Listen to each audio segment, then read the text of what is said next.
შემოგვერდდა საერმეზე მდებარე წმინდა გრიგოლ ხანძთელის სახელობის ტაძრის მსახური დეკანოზი იაკობ მუჯირი. დილამშვიდობისა, მამა იაკობ. დიდი მადლობა ჩვენთან მოგზაურობისთვის.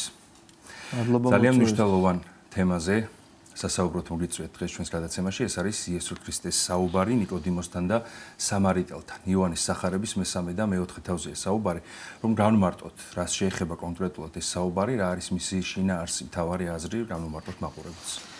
მოგესალმებით კიდევ ერთხელ, რაც შეეხება ამ ორ საკითხავს, არა მარტო ქრონოლოგია იქცევს ყურადღებას, რომ მესამე და მეოთხე თავშია მოთხრობილი ამის შესახებ, არამედ მნიშვნელოვანი არის ის, რომ აქ საუბარია განმხოლოებით საუბარზე, ანუ ქრისტე ისეთივე ვრცელი, ასე ვთქვათ, ქადაგების გამჟღერებელია და სწავლებისა თითო ადამიანთან, როგორც ასე ვთქვათ, ქადაგება იქნა წარმოთქმული მთაზე, თუ გენესარეთისა და ტიბერიის ტბაზე, ნავიდან ქადაგების შემთხვევაში, თუ ნებისმიერი სხვა საჯარო ქადაგების შემთხვევაში. ანუ ქრისტე ამით ჩვენ სასულიერო პირებს გვაძლევს მაგალითს, რომ სასულიერო პირი თანაბრად იხარჯება საჯარო ქადაგების დროს, საჯარო მიმართვის დროს, მრევლთან ურთიერთობისა და ასევე განმხოლოებით, ანუ ინდივიდუალურად თითო ადამიანთან საუბრის დროს. გარდა ამისა, მნიშვნელოვანია ის, რომ აქ არის ორივე სქესი წარმოდგენილი. პირველ შემთხვევაში არის ნიკოდიმოსი, მეორე შემთხვევაში არის ქალბატონი, სამარიტელი. პირველ შემთხვევაში არის, ასე ვთქვათ, მორწმუნე მამაკაცი, მეორე შემთხვევაში არის რჯულის არ მქონე ქალი, რომელსაც სახარბიელო ცხოვრების წესი არ აქვს და ჩვენ ვიცით, რომ მას 5 პარტნიორი ყავდა, თუ თანამედროვე ენით ვიტყვით და მეექვსე რომელიც ყავდა, არც ის იყო მისი ქმარი. ანუ კონტრასტული პიროვნებები არიან და ძალიან საინტერესოა კიდევ იმითაც ეს ორი თავი, მესამე და მეოთხე თავები იოანეს სახარებისა, რომ სხვა მახარებლები არც მათე, არც მარკოზი და არც ლუკა მახარებელი ამ დიალოგების შესახებ არ მოგვითხრობენ. ეხლა ჩვენ უშუალოდ გადავიდეთ ტექსტთან მიმართებაში, თუ რა არის ნახსენები. მესამე თავის პირველივე მუხლში ნახსენები არის ესეთ სიტყვები, იყო კაცი ვინმე ფარისეველთაგანი სახელით ნიკოდიმოს, მთავარი ჰურიათაი. აი ეს მთავრობა რა ნიშნით არის მთავარი, ეს არის ძალიან მნიშვნელოვანი.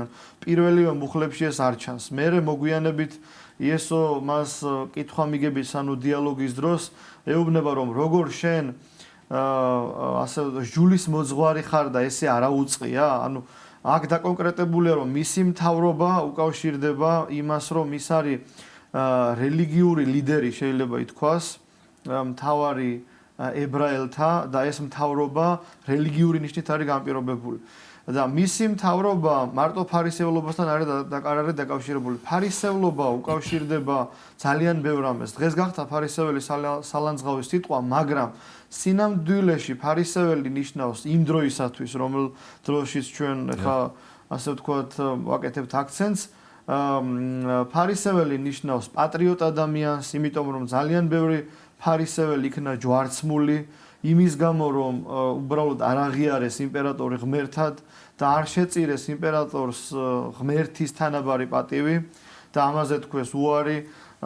ფარისევლები იყვნენ ადამიანები, რომლებიც ყოველთვის ცდილობდნენ რომის იმპერიის უღლისგან გათავისუფლებას და ძალიან ბევრი, ასე ვთქვათ, გაერთიანება იყო ფარისევლებთან სადუკევლებისა, მოშურნეებისა, ანუ ზილოტებისა და სხვა რელიგიურ-პოლიტიკური პარტიებისა. ამიტომ ფარისეველი ნიშნავს იმ ადამიანს, რომელიც არის პატრიოტი, რომელიც არის ჯულის აღმსრულებელი და თუ თანამედროვე ენით ვიტყვით ტრადიციული კონსერვატორი, რომელიც განსწავლულია ჟულში, ანუ თეოლოგია. აი აქედან გამომდინარე, როგორც აღმოსავლეთის ქვეყნებში ხდება ადამიანი რელიგიური ლიდერი, აი ძალიან ბევრი ჩამოთვლილი ნიშნით, პატრიოტოლობით, რელიგიურობით და ამ ორის გაერთიანებით. აქედან გამომდინარე, ისრაელის წიაღშიც მსგავსი პრიორიტეტები იყო და ესენი განაპირობებდა ადამიანის ავტორიტეტულობას. ამიტომ ეს არ არის შემთხვევითი, ესეც ძალიან მნიშვნელოვანია, რომ ამას აქვს ძალიან ღრმა ფესვები, როგორ შეიძლება ერთ პიროვნებაში ქვეყნის საქმიანობა, პოლიტიკური, ასე ვთქვათ, ინტერესები და რელიგიური ინტერესი იქნას გაერთიანებული. ეს არის, ასე ვთქვათ, ქურუმისა და პირველი პირის მეფე ქურუმის ინსტიტუციის გაერთიანება და ეს მეფე ქურუმობის ინსტიტუცია არა მარტო დავუშვათ წარმართულ სინამდვილეში, როდესაც ქურუმს ჩვენ ვიგებთ, არა მარტო წარმართულ სინამდვილეში იღებდა, ასე ვთქვათ, საფუძველს და მხოლოდ იქ ხვდებოდა, არამედ ჭეშმარიტი ღმერთის მადიდებელთა წიაღშიც იყო მეფე ქურუმის ინსტიტუცია გაერთიანებული და ასეთია ბიბლიაში დაბადების წიგნში, ანუ 5 წიგნეულის პირველ წიგნში ხსენებული მელქისედეკი, რომელიც იყო მეფე სალემისა და მღვდელი ჭეშმარიტი ღმერთისა, რომელიც შეეგება ა ブラ ამს, რომელმაც გაიმარჯვა სოდომელებზე და ის ხდება პურითა და ღვინით, როდესაც ა ブラ ამი ამ ტრიუმფალური ისვლით ბრუნდება. ამიტომ მელქისედეკი არის ჭეშმარიტი ღმერთის მიმდევარი, იერუსალიმის მეფე, ანუ პოლიტიკური პირველი პირი და ამავდროულად ჭეშმარიტი ღმერთის მღვდელი და მის კვალობაზე ხდება ქრისტეს მღვდელმთავრობისა და მღვდელმოქმედების აღიარება და ეს აღიარებული და ნაწინასწარმეტყველები იყო წინასწარ შენ ხარ მღვდელ უკუნისამდე წესამაზე და მელქისედეკისა. ასე რომ ფარისევლობა, რელიგიურ პოლიტიკური ლიდერობა ძალიან ბევრ ამასთან იყო დაკავშირებული ტრადიციულთან და ფუნდამენტურთან. თუმცა დღევანდელი გარემოებიდან რომ უნდა გვიჭირს, ხო? ამიტომაც გადავახვიეთ, ასე ვთქვათ, ეს ინფორმაცია, რომ უკან წავსულიყავი და ის ძირეული ფესვები მოგვეძებნა, რომელიც ჭეშმარიტია და არ არის უკუსაგდები, ასე ვთქვათ. აი ეს ადამიანი, მოკლედ, იესოისა მოვიდა ღამე და რქვა მას, რაბი უწყი რამე თუ ღმრთისა მიერ მოსრულ ხარ. აი ეს ორი რამაა ძალიან მნიშვნელოვანი. პირველი ის რომ ღამე მიდის იესოსთან და მეორე ის რომ მას აღიარებს როგორც პიროვნებას, რომელიც არის ავტორიტეტული რელიგიური თვალსაზრისით, რომ ჭეშმარიტია მისი მოღვაწეობა და რომ საღვთო ხელით მოქმედებს იგი, ანუ საღვთო ძალით აღესრულება ყოველივე მის მიერ. რატომ მოდის ღამე? მიუხედავად იმისა, რომ ის აღიარებს ქრისტეს, რომ ღვთის მადლით არის მისი, ასე ვთქვათ, მოღვაწეობა განპირობებული, მას მაინც ეშინია მასთან მისვლა. განცხადებულად დღის საათებში და ბევრი თვითმხილველის, თუნდაც ერთი თვითმხილველის თანდასწრები და რატომ? იმიტომ რომ ფარისეველთა, სადუკეველთა, სინედრიონის წიაღში, ანუ ძველი აღთქმის სოლომონის ტაძრის წევრებს შორის იყო ძალიან დიდი წნეხი იმ ადამიანებზე, არა მარტო სოლომონის ტაძრის, არამედ ნებისმიერი სინაგოგის და შესაკრებლის, ასე ვთქვათ, მრევლზე იყო წნეხი, ვინც ღიად არ მოერიდებოდა ქრისტესთან ურთიერთობას და ასოცირდებოდა მის მოწაფესთან ან მასთან დამოწაფებულ პიროვნებასთან. იმ წამსვე იწყებოდა ამ ადამიანის დისკრიმინაცია, მარგინალიზაცია, გაშავება და კრებულისაგან განსხმა, ანუ ასოციალურობა რელიგიური თვალსაზრისით და ერთი ასეთი კაფიო მაგალითია სახარებაში, როდესაც დაბადებიდან ბრმა განკურნა ქრისტემ და ეკითხებიან მის მშობლებს უკვე, ასე ვთქვათ, საეკლესიო სასამართლო აღესრულება ძველი აღთქმისა და ეუბნებიან, რომ თქვენი შვილი იყო თუ არა მართლა დაბადებიდან ბრმა, გაქვთ თუ არა ინფორმაცია იმასთან დაკავშირებით, რომ იესო, რომელიც ნაზარეთიდან არის, რომელიც ხუროსზეა, მან განკურნა იგი. დაადასტურებთ თუ უარყოფთ ამას, ახლა ეს თანამედროვე სასამართლოს ფორმატივი რო წარმოაჩენოთ ეს დიალოგი და ისინი ჩვენებისგან, ასე ვთქვათ, თავს იკავებენ და ამბობენ, რომ მაგას ჰასაკი აქუს ეგე იტყოდეს თავისათვის ისა. რაც ახალქართული თარგმანებით ნიშნავს, რომ ეგ არის სრულწლოვანი, მან მისცეს საკუთარ თავთან მიმართებაში ჩვენება და თავად ვეთქვას ყველაფერი ჩვენ ვემიჯნებით, ასე ვთქვათ, თანამშრომლობას თქვენთან და პასუხისგებლობის აღებას რატომ? ახარებელი ამბობს. ამას იტყოდნენ იმისათვის, რომ ეშინოდათ რაითა კრებულისაგან არა განასხან. სისტემა და სოციალური წყობა, სადაც არის ღრმად რელიგიურ, პოლიტიკური ფასეულობები გადაჭაჭული და რა თქმა უნდა ყველაზე აღმატებული მათ შორის არის რელიგიური, თუ ამ რელიგიურ სივრცეში წუნდებულია პიროვნება, თუ ამ რელიგიურ სივრცეში იგი თანაზიარი და ერთობაში მყოფი არა, ესეთი ადამიანი განწირულია. აი, რაც ჩვენ თის სინამდვილეში იყო ხევიდან თუ ასე ვთქვათ, თემიდან მოკვეთა იგივე და უფრო მძიმე, ასე ვთქვათ, ხვედრი იყო ადამიანისათვის კრებულისაგან განსხმა. ამიტომ ნიკოდიმოსი მიუხედავად იმისა, რომ ავტორიტეტულია, მიუხედავად იმისა, რომ ჯულში განსწავლულია და მოძღვარია, ანუ ასე ვთქვათ, გარკვეული ავტორიტეტულობა აქვს რელიგიურ საზოგადოებაზე, უფრო მეტად უფრთხის ამ ავტორიტეტის დაკარგვას და ქრისტესთან მიდის ღამე. მიუგო იესო და რქვა მას ამენ ამენ გეტყვი უკუე თუ ვინმე არ აიშუას მეორედ ვერ ხელეწიფების ხილვად სასუფეველი ცათაი. ნახეთ, თუ ჩვენ დავაკვირდებით, როდესაც ქრისტეს აქებენ, როდესაც ქრისტესთან მიმართებაში რაღაცა ზეპირსიტყვიერი დიდების მეტყველება ჟღერდება, ქრისტე ან უარყოფს ამას, ან აჩერებს მათ, ან იგნორირება ხდება ამ ქების მოსმენის დროს. ამ შემთხვევაში ხდება, ასე ვთქვათ, უპასუხო დატოვება ამ გაჟღერებული ქათინაურისა, შეიძლება ითქვას, რომელიც რელიგიური შინაარსის მქონეა და გადადის პირდაპირ ძირეულ სათქმელზე და ფაქტიურად ნიკოდიმოსი, რომელიც ჯულში განსწავლულია, რომელმაც უნდა იცოდეს ის, რაზეც ქრისტე საუბრობს და არა მარტო უნდა იცოდეს, არამედ სწორად უნდა ესმოდეს, იწყება ნიკოდიმოსის განსწავლა კატეხიზატორული საფუძვლებით. ანუ ელემენტარული რელიგიური ანიბანის მოსმენა უწევს ნიკოდიმოს, რომელიც არც ესმის და ნიშნავს იმას, რომ ის წინამოსწავლებითი და წინასახეობრივი უწყება, რომელიც ნათლისღებასთან იყო დაკავშირებული ჯერ კიდევ ძველ აღთქმაში, ნიკოდიმოს არ ესმოდა უბრალოდ. და ასეთი ადამიანი განსწავლიდა ჯულს. ეხლა რაზეა საუბარი? საუბარია იმაზე, რომ ჯერ კიდევ ძველ აღთქმაში იყო გაჟღერებული სიტყვები განიწმიდენით, განიბანენით და მოისპეთ უკეთურება ის სულთაგან თქვენთან. ეს არის წინასწარმეტყველის სიტყვები. ესე იგი, ძველი აღთქმის ადამიანისათვის მიკვეს რიტუალი იყო ებრაულ წიაღში, რაც გულისხმობდა იმას, რომ ადამიანი უნდა განბანილიყო ფიზიკურად და ფიზიკური განბანა დაკავშირებული იყო სულიერთან და პირიქით. ამის გარეშე მხოლოდ სულიერი განწმენდა, ხორციელი განწმენდის გარეშე შეუძლებელი იყო წინ უსწრებდა ხორციელი, ასე ვთქვათ, რიტუალი, რელიგიური რიტუალი განბანისა, ამიტომაც მიუხედავად იმისა, რომ აღმოსავლეთში იყო წყლის სიმწირე, ყოველთვის არსებობდა საწყაული წყლისა, ორ-ორი გინა, სამ-სამი, რომელთა შთაასხიან საწყაული. კანას გალილეაშია ნახსენები ეს?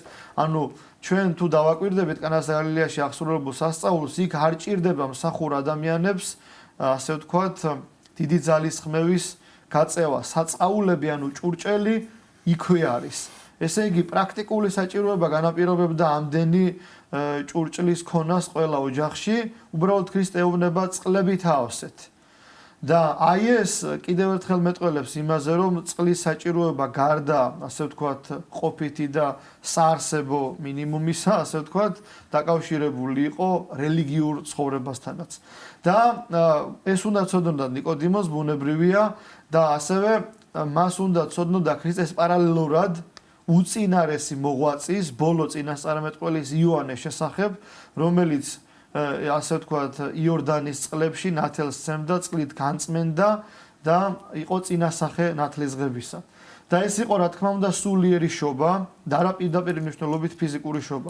როდესაც ქრისტე ამ ქების მეტყველებასთან მიმართებაში არანაირ აქცენტს არ აკეთებს და პირდაპირ საქმეზე გადადის და სულიერ აქცენტს აკეთებს სულიერ შობასთან დაკავშირებით, ნიკოდიმოს ეს არ ესმის.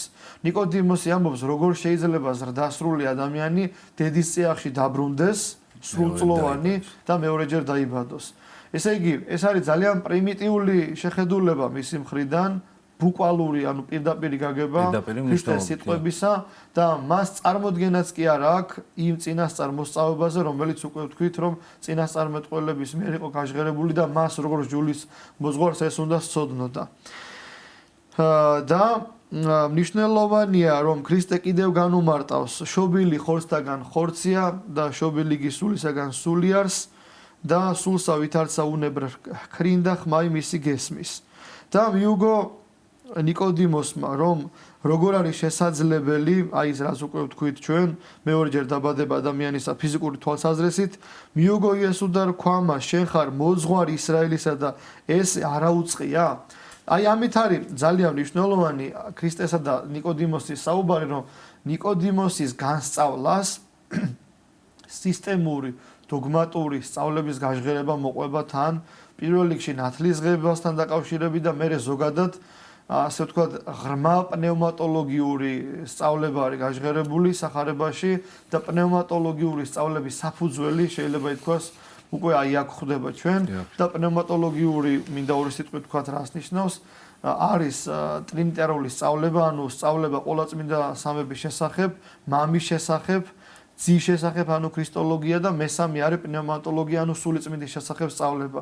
და შეიძლება ითქვას სულიწმინდის შესახებ სწავლების საფუძველი და ქვაკუთხედი ხდება რა თქმა უნდა სახარებაში და კონკრეტულად აი ამ თავშიც არის ერთ-ერთი ძალიან დიდი სწავლება გაჟღერებული, რომელიც მუხლობრივად უნდა გაიშალოს და წარმოაჩინოს ის დიდებულება, რომელიც სულიწმინდის შესახებ სწავლებას უკავშირდება და ერთ-ერთი ვინც მე მახსენდება და ქართულად არის ნათარგმნი, მისი ნაშრომი არის წმინდა კირილე იერუსალიმელი, ძალიან მნიშვნელოვანი თარგმანია ბერძნული ენიდან განხორციელებული აი ამ მიმართულებით სულიწმინდის შესახებ სწავლებას უკავშირდება წმინდა კირილე იერუსალიმელის სწავლება. რაც შეეხება უკვე მეორე ნაწილს, ჩვენ უკვე უნდა გადავიდეთ სამარიტელთან დიალოგზე. ჯერ არის ისტორიული უწყება ნახსენები, რომ იაკობის ჭასთან ხდება ეს დიალოგი, ყველამ ვიცით და იაკობი არის შვილი აბრაამისა, შვილი ისააკისა, ერთ-ერთი მამამთავარი, რომელთან დაკავშირებითაც ღმერთი კაცობრიობა შეახსენებს, რომ ის არის ღმერთი აბრაამისა, ისააკისა და იაკობისა და თავადვე ღმერთის ეს სიტყვები, რომ მათი ღმერთია და ასე ვთქვათ, პრივატულობა არის დაკავშირებული ამ სამ პიროვნებასთან, სამ მამამთავართან ძალიან ბევრ რამეზე მეტყველებს. გარდა ამისა, იაკობი არის ადამიანი, რომელმაც მისი ძმის ნაცვლად მიიღო პირმშოობა, ანუ ქრონოლოგია დაირღვა და უფროსი ძმა უნდა ყოფილიყო მემკვიდრე პირმშოობისა, მაგრამ მისი სულიერებიდან გამომდინარე იაკობმა იმემკვიდრევა ეს. იაკობი არის ადამიანი, რომელთან დაკავშირებითაც სანამ ღმერთი იტყვის, რომ მისი ღმერთი ვარო, იქამდე ღმერთს ეჭიდება იაკობის სიზმრისეულ ჩვენებაში. იაკობი არის ადამიანი, რომელიც მიდის მამისეული სახლიდან ბედის ანაბარა, როგორც იტყვიან ნაკლებად ეკლესიური ადამიანები, ანუ ღმერთზე მინდობილი და ის ხდება ღირსი იმისა, რომ ღვთის ყველგან მყოფობის გამოცდილება მიიღოს და მესოპოტამიისაკენ მიმავალ გზაზე ნახოს სიზმრისეული ჩვენება, სადაღმავალი კიბეზე, რომელზეც ანგელოზები ადიან და ჩამოდიან და რომლის ბოლოსაც მან იხილა ღვთის დიდება და ის არის ადამიანი, რომელიც ამ შერკინებით ალექსანდრიული ეგზეგეტიკის განმარტების თანახმად ასე ვთქვათ, დიდი მაგალითი არის მისგან მოცემული ლოცვისა. იმიტომ რომ ღმერთთან შერკინება ნიშნავს დაუღალავ ლოცვას და ჩვენ ვიცით რომ ის უცნობი ადამიანი, ანუ უფლის ანგელოზი თუ თავადვე უფალი, სხვადასხვა განმარტება ამასთან დაკავშირებით, ეუბნება მას რომ გამიშვი. და სანამ ასე ვთქვათ, საწადეს არ მიაღწევს, სანამ ის სათხოვარი არ შეუსრულდება, იქამდე დაუღალავად ლოცულობს. აი ამ ადამიანის სახელთან არის დაკავშირებული ჭა იაკობისა, რომელთანაც ქრისტე ზის დამაშვრალი გზისა სულისაგან, მასთან მიდის სამარიტელი დედაკაცი, რომელსაც უნდა აევსო წყალი, ანუ ყოველდღიური ყოფითი ასე ვთქვათ, საქმიანობა იყო დაკავშირებული მისი ამ ჭასთან და ქრისტე მას თხოვს წყალს. ეს არის ძალიან უცნაური, არატრადიციული და გასაკვირი, იმიტომ რომ ქრისტე არის წარმომავლობით ჰურიათაგან, ანუ ებრაელი, სამარიტელი არის წარმართი ადამიანი, რომელსაც ერთ ჭეშმარიტ ღმერთზე არასწორი წარმოდგენა აქვს და თავადვე იოანე ღვთისმეტყველი ამბობს, არა შეეხნიან ჰურიან იგი სამარიტელთა, არც ქორწინებითი, არც სავაჭრო, არანაირი ურთიერთობა ისრაელიანებსა და სამარიტელებს არ ჰქონდათ. თუნდაც გასაუბრების დონეზე. ამავდროულად ქრისტე არის მამაკაცი, ის არის ქალი, ანუ ქალი ყოველთვის დაკნინებული იყო და თუნდაც მართლა ქონოდა საჭიროება კაცს რაიმე ქალს არ თხოვდა. და ებრაელი ეროვნებით თხოვს სამარიტელს წყალს, პირველი გასაკვირი საქმე ამ დიალოგში არის ეს. და შემდეგ ქრისტე ეუბნება რომ შენ რომ იცოდე ვინ არის შენს წინაშე და ვინ გთხოვს შენ წყალს, შენს თხოვდი მას. და სამარიტელი დედაკაცი კადნიერად ეუბნება რომ შენ მე მთხოვე წყალი, შენ ზიხარ ჭასთან, ძალიან პრაქტიკული და არგუმენტირებულია მისი პასუხი, შენ არც სათლი გაქვს, ანუ ჭურჭელი რომ წყალი ამოიღო და რა საფუძველზე, რის საფუძველზე მპირდები მე ცხოველ წყალს. და ქრისტე მიანიშნებს რომ ცხოველი წყალი არის სულიერი მადლმოსილება, რომელიც სულიერი სიცოცხლის საწინდარი ხდება, მას ეს მაღალი ღვთისმეტყველება არ ესმის და ამიტომ ქრისტე გადადის მეორე ნაწილზე, ანუ ასე ვთქვათ, სულიერი გაგებით შოკურ თერაპიაზე. დააკვირდეს მის ასე ვთქვათ, განვლილ ცხოვრებას თავადვე ის ქალი, ანუ სამარიტელი და ეუბნება მას, რომ მოიყვანე შენი ქმარი. და აი აქ არის ნახსენები, რომ მე არ მყავს ქმარი და ქრისტე ეუბნება, რომ კარგია რომ შენ ამის აღიარება შეძელი, იმიტომ რომ შენ ყავდა 5 პარტნიორი, მეექვსე რომელიც ყავს შენი ქმარი არ არის. და ის მიდის დაფიქრებული და ყველაზე დიდი ზეგავლენა სწორედ ამან მოახდინა მასზე, რომ ყოველივე მითხრა მე რაოდენი ვქმენ. და მე სამარიტელებთანაც იგივეს ქადაგებს, რომ ეს არის ადამიანი, რომელიც დაფარულის მცოდნეა და ყველაზე მნიშვნელოვანი სამარიტელთან დიალოგის დროს ქრისტეს სიტყვები არის ის, რომ ჯერ კიდევ, როდესაც მისმა მოწაფეებმა არ იცოდნენ, რომ განკაცებული ქრისტეა მესია, ამ დროს უზნეო ცხოვრებით მაცხოვრებელმა სამარიტელმა ქალმა მოისმინა ქრისტესაგან სიტყვები მე ვარ რომელი გეტყვი შენ. ანუ ის ამბობს, რომ ახსენდება უწყი რამე თუ მესია მოვალს და ქალს პასუხობს ქრისტე მე ვარ რომელი გეტყვი შენ, ანუ ამოწმებს და ადასტურებს, რომ განკაცებული მესია ქრისტე. და შემდეგ მოდიან სამარიტელები და ამბობენ ესეთ სიტყვებს, არღარა ხოლო სიტყვითა შენითა გვrწმენა ჩვენ, რამე თუ ჩვენ თვით ვიხილეთ. ჩვენ მხოლოდ და მხოლოდ ჩვენი სიტყვების თანახმად კი არ ვირწმუნეთ, რომ ქრისტე მესია, არამედ თავადვე დავრწმუნდით იმაში, რომ ქრისტე განკაცებული ღმერთია. აი ეს ორი ძალიან მნიშვნელოვანი ასე ვთქვათ, განმხოლოებითი დიალოგი არის აღწერილი როგორც უკვე თქვით, მხოლოდ იოანეს სახარებაში და ძალიან მნიშვნელოვანია ბევრი კუთხით. დიახ, ჩვენს დღევანდელობასთან რომ გავავლოთ პარალელები, მამა იაკობ, თუ რა არის გასათვალისწინებელი ამ ყოველიდან თქვენს მიერ ქმულიდან. ხოლმე, იმიტომ რომ ძალიან მნიშვნელოვანი არის თუნდაც ის, რომ კი აღწერეთ და ახსენით თუ რატომ მოხდა ვთქვათ მისი ღამით სტუმრობა უფალთან და მაცხოვართან, ეს ალბათ შეიძლება იგულისხმებოდეს ჩვენი სულიერი მდგომარეობა, შეიძლება ასე ჩავთვალოთ თუ რა მდგომარეობაში ადამიანის სული ვთქვათ და ისწრაფვის სინათლისკენ. ანუ ნელში მყოფი ადამიანი, რომელსაც სურს, რომ გაიკვალოს გზა ნათლისაკენ, უფლისაკენ, შეიძლება ამ კუთხითაც გავუსვათ. ძალიან საინტერესოა, რაც თქვენ ახსენეთ, იმიტომ რომ ეკლესიის ეგზეგეტიკაში ანუ განმარტებაში არის ორი სკოლა, ორი ძირითადი, ასე ვთქვათ, ტრადიციული სკოლა, ეს ერთი ანტიოქიური, რომლის ყველაზე თვალსაჩინო წარმომადგენელი, ასე ვთქვათ, არის წმინდა იონე ოქროპირი და მეორე არის ალექსანდრიული სკოლა, კირილი ალექსანდრიელი და სხვა მრავალი ალექსანდრიელი მამა არის ამ სკოლის წარმომადგენელი და ეს ალექსანდრიული სკოლა ხასიათდება რითი, რაც თქვენ ახსენეთ სწორედ აი ამ მიდგომით სიმბოლურ ალეგორიული სახისმეტყველებით ანტიოქიური სკოლა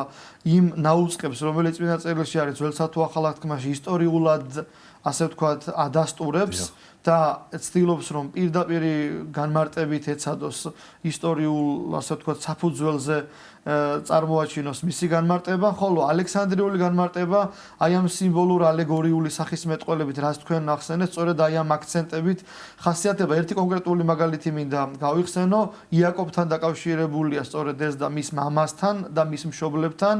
აბრაამი აგზავნის ელიაზარს, მის სახლი კაცს, რომ ისააკის, ანუ მისი ძის ნაცვლად მან დაწინდოს რებეკა, მაგრამ რებეკა რომ უნდა იყოს მისი საცოლე ჯერ ცნობილი არაა და ამბობს რომ მოიყვანე ჩემი ძისათვის სასძლო, ანუ საცოლე და ელიაზარი მორწმუნე ადამიანია და ამბობს რომ ვინც მე შემხვდება, ვინც სტუმართ მოყვარეობით იქნება გამორჩეული, ვინც მეტყვის რომ ბატონო მიიღე წყალი და დავარწყულებ შენ პირუტყვს, სწორედ ის ადამიანი იქნება ჩემი ბატონის რძალი და მე დავწინდავ, ანუ დავნიშნავ მას და ასე ვთქვათ მზითებიც თუ ნიშნის რა ქვია ეს ოქროულობა წაღებული აქვს რომ შეამკოს ელიაზარმა რებეკა. და რა ხდება, ნახეთ, საღამო ჟამს მიდის, აი საღამოზე რო თქვენ აქცენტი გააკეთეთ, ძალიან საინტერესოა. საღამო ჟამს მიდის იგი დანიშნულების ადგილზე და წმინდა კირილი ალექსანდრელი, რომელიც ვახსენეთ, გლაფირებში, ანუ ასე ვთქვათ წმინდა წერილის 5 წიგნეულის განმარტებაში ამბობს ესეთ რამეს, რომ ღამით მისვლა არ არის შემთხვევითი, ძალიან საინტერესო და საგულისხმო რაც თქვენ ახსენეთ, იმიტომ რომ ეს არის იმ გეოგრაფიული ადგილმდებარეობის მკვიდრი ადამიანების სულიერი მდგომარეობა და ელიაზარის მისვლა არის მოციქულების მისვლის ტოლფასი, უდაბნოში მისვლა ნიშნავს იმას, რომ სულიერი უნაყოფობა არის დამახასიათებელი ამ ადგილებისათვის და დანიშნა ნიშნავს ნათლისღებას, დაწინდვას, ანუ სულიერ შობას და სულიერ სიმბოლოს, რომელიც განივთებულია ნათლობის თვალსაზრისით ჯვრის მიმადლებაში. ამიტომ ძალიან საინტერესო რაც თქვენ აღნიშნეთ. ძალიან დიდი მადლობა. სახის მეტყველება დაკავშირებული ალექსანდრიულ სკოლასთან. ძალიან დიდი მადლობა ბრძანებისა და საინტერესო საუბრისთვის, როგორც ყოველთვის ტრადიციულად მამა ირო დაკავშირებული წარმატებებს გისურვებთ. საერთმეზე მდებარე წმინდა გრიგოლ ხანძთელის სახელობის ტაძრის მსახური დეკანოზი იაკობ მუჯირი იყო ჩვენი სტუდიის სტუმარი.